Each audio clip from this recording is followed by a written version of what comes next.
کہ تبے نے کہا کاش اگر میں اس وقت ہوتا تو اس نبی کی آمد پر میں جلوس نکالتا. اب حوالے سنے کہاں کہاں ہے یہ. اس کو مواہب اللدنیہ میں امام قسطلانی رحمۃ اللہ علیہ نے تحریر کیا ہے. الوفا میں امام عبد الرحمن ابن جوزی نے اس کو نقل کیا ہے. خصائص القبرا میں امام جلال الدین سیوطی نے اس کو نقل کیا ہے. مدارج النبوت میں حضرت شاہ عبدالحق محدث دہلوی رحمۃ اللہ علیہ نے اس کو نقل کیا ہے. نسیم الریاض میں حضرت شہاب الدین خفاجی رحمۃ اللہ علیہ نے اس کو نقل کیا ہے. تفسیر سیرت اسحاق میں حضرت امام ابو اسحاق رضی اللہ تعالی تابعی ہے، انہوں نے اس کو نقل کیا. متعدد علماء نے واقعہ نقل کیا.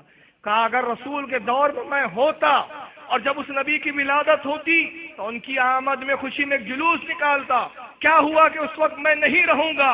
آؤ چونکہ خبر رسول آمد رسول کی اطلاع مجھے آج ملی ہے، آج ہم اس کی آمد کا جلوس نکالیں گے. علماء کہتے ہیں 6 لاکھ ہاتھیوں کے ساتھ طب اول ہمیری پہلا شخص ہے جس نے نبی کی آمد پر جلوس نکالا ہے. نعرہ تکبیر، نعرہ رسالت، عید میلاد النبی، مسلک اعلیٰ حضرت، مسلک اعلیٰ حضرت حضرت علامہ مولانا فاروق رضوی صاحب دینا. نعرہ تکبیر. اب یہ پوچھتے ہیں ہم سے جلوس کی اصل کہاں ہے. میں کہتا جلوس کی اصل تو نبی سے بھی پہلے ہے، جب تمہاری اپنی اصلیں نہیں ہیں. جلوس کی اصل تو وہاں سے ہے. اب تبے نے پورا جلوس نکالا، اس پورے خطہ زمین پر گھوما. وہ زمین کا نام کیا تھا؟ یسرب، بنجر زمین، کیونکہ زمین بنجر تھی. مگر نبی پاک صلی اللہ علیہ وسلم کی تشریف آوری ہوتی ہے، اللہ کے نبی کی جلوہ گری ہوتی ہے 600 سال کے بعد. ایک اور بات میں بتاتا چلو تبے کے بارے میں، بڑی بحثی لکھی حضرت امام ابو اسحاق نے. امام ابو اسحاق تابعی ہے اور پہلی شخصیت ہے جنہوں نے تاریخ پر سیرت اسحاق کے نام سے سیرت رسول پر کتاب لکھی، پہلی شخصیت. انہی کے حوالے سے ان کے شاگرد ہیں حضرت مورخ ابن ہشام. ابن ہشام نے انہی کی روایت، انہی کے حوالے سے پوری روایت لکھی ہے. اور تاریخ ابن ہشام بڑی معتبر تاریخ کی کتاب مانی جاتی ہے. پھر انہی 2 کتابوں سے، چاہے وہ تاریخ طبری ہو یا ابن خلدون ہو، جتنے تاریخ لکھنے والے سب نے انہی کے حوالے لیے. حضرت امام ابو اسحاق معتبر راوی تابعی ہے، مگر جب انہوں نے یہ روایت لکھی تو اب کچھ لوگوں کو ہضم نہیں ہوا.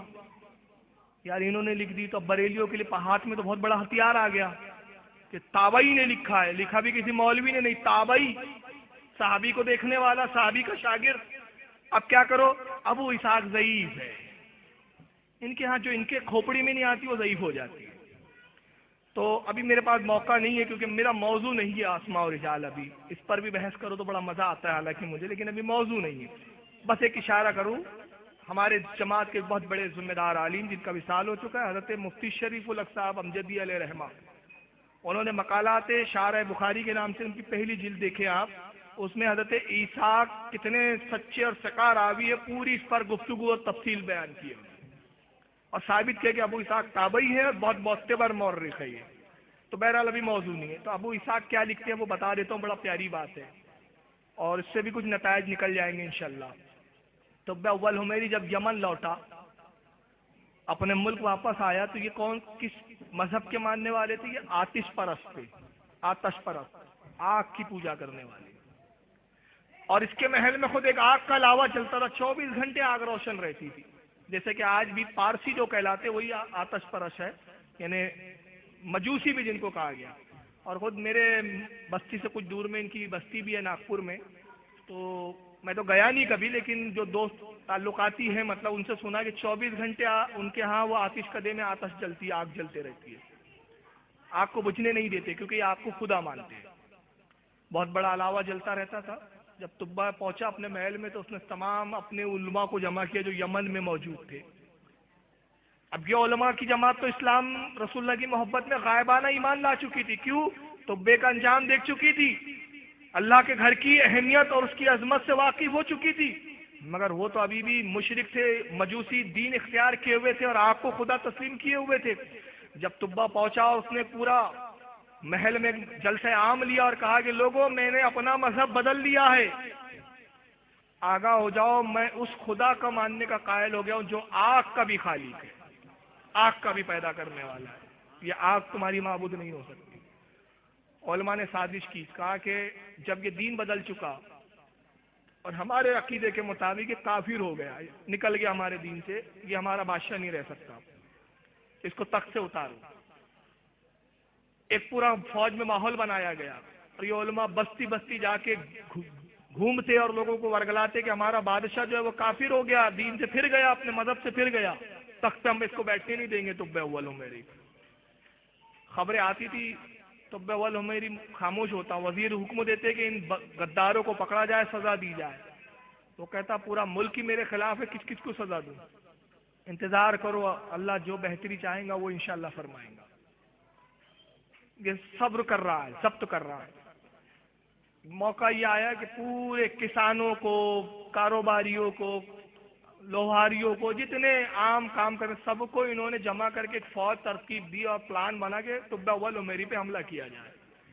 بادشاہ کو خبر ہوئی کہ حضور حملے کی تیاری ہو رہی ہے، اس نے کہا ان علماء کو کہو کہ حملے سے پہلے، مجھے تخت سے اتارنے سے پہلے میں کچھ گفتگو کرنا چاہتا ہوں، کچھ گفتگو ہو جائے، ہو سکتا ہے کہ اللہ ہمارے آپس میں خون ریزیاں سے ہم کو بچا لے۔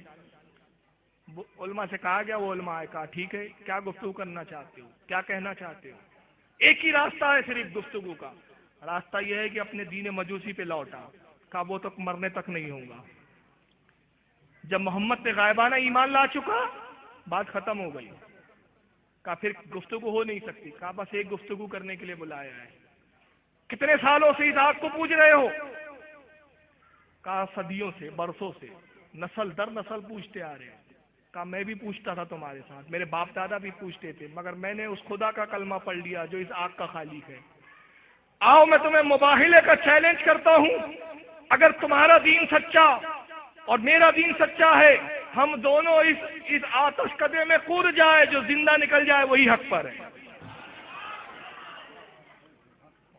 انہوں نے پہلے انکار کیا، طبے نے زور دیا کہ اگر یہ تمہارا خدا ہے تو تمہاری حفاظت کرے گا، اور جب میں اس کا دین چھوڑ دوں گا تو یہ مجھے جلا کے خاک کر دے گا۔ مجبوراً علماء کو راضی ہونا پڑا، اس لیے کہ اگر یہ اب زیادہ انکار کرتے تو پوری قوم انہی کو جوتے مارتی کہ تم باتیں تو بڑی بڑی کر رہے تھے۔ چنانچہ تاریخ لکھتی ہے، امام ابو اسحاق لکھتے ہیں کہ 600 یا 700 علماء تیار ہوئے مباہلے کے لیے، باقی تو پیچھے ہٹ گئے۔ اس آتش کجے کی طرف پہنچے، پوری ساتھ میں قوم ہے۔ انہوں نے کہا طبے پہلے تو داخل ہو، اس نے کہا نہ میں پہلے داخل ہوں نہ ہم سب ساتھ میں داخل ہوں گے۔ اس کے بعد طب اول حمیری پہلے داخل ہوتا ہے، اور جب قریب پہنچے تو یہ علماء کی ہمت جواب دے گئی۔ تاریخ لکھتی ہے کہ طب اول آگ میں گیا، اور جانے کے بعد آگ میں ایسے سکون سے بیٹھا جیسے گلزار میں بیٹھا جاتا ہے، اور کہتا ہے آؤ حق پر ہو تو اس آگ میں داخل ہو جاؤ۔ انہوں نے کہا طبے باہر نکل، ہم جان گئے تو اس معبود کا بندہ بن گیا ہے جو اس آگ کا خالق ہے، تیرا دین سچا، ہم بھی اس خدا کا کلمہ پڑھتے ہیں۔ نعرے تکبیر، نعرے رسالت، نعرے رسالت۔ میں ایک نتیجہ دینا چاہتا ہوں، اس میں طبے کی کوئی کمال نہیں ہے، طبے کا کوئی کرامت نہیں ہے کہ آگ میں گیا۔ کرامت ماننا ہے تو آپ مان بھی سکتے ہیں کہ رسول پہ ایمان لایا، سرکار کی محبت میں مبتلا ہو گئے تو اللہ نے اس کو یہ اعزاز بخشا۔ لیکن میں کہنا تو یہ چاہتا ہوں، جلوس نکالنا اگر بدعت ہوتا، جلوس نکالنا اگر شرک ہوتا تو جلوس نکالنے والا آگ میں جلا کیوں نہیں؟ تو معلوم ہوا کہ جلوس نکالنے والا، نبی کی آمد کی خوشی منانے والا اللہ کا محبوب ہوتا ہے، اس لیے اس کو آگ بھی نہیں جلاتی ہے۔ یہاں سے ایک مجاز پتہ چل گیا، اگر یہ بدعتی ہوتا تو فوراً جل جانا چاہیے تھا، مشرک ہوتا تو فوراً جل جانا چاہیے تھا، اور تاریخ میں تو یہ لکھا جانا چاہیے تھا اسلام تو لایا، نبی کا کلمہ تو پڑھا، مگر ساتھ میں بدعت کر لے کے جلوس نکال لیا۔ اسلام تو لایا، نبی کا کلمہ تو پڑھا، مگر بدعت یہ کر لی کہ نبی کی ولادت کا جشن منا لیا، لہذا آگ نے جلا دیا۔ مگر تاریخ نے لکھا نہیں، بلکہ یہ خود جلا نہیں، لوگوں کی ہدایت کا ذریعہ بن گیا۔ معلوم ہوا جو جشن میلاد النبی منانے والے ہیں وہ ہدایت کا ذریعہ ہوتے ہیں، بدعتی نہیں ہوتے، مشرک نہیں ہوتے۔ یہ تمہارا بدترین عقیدہ ہے۔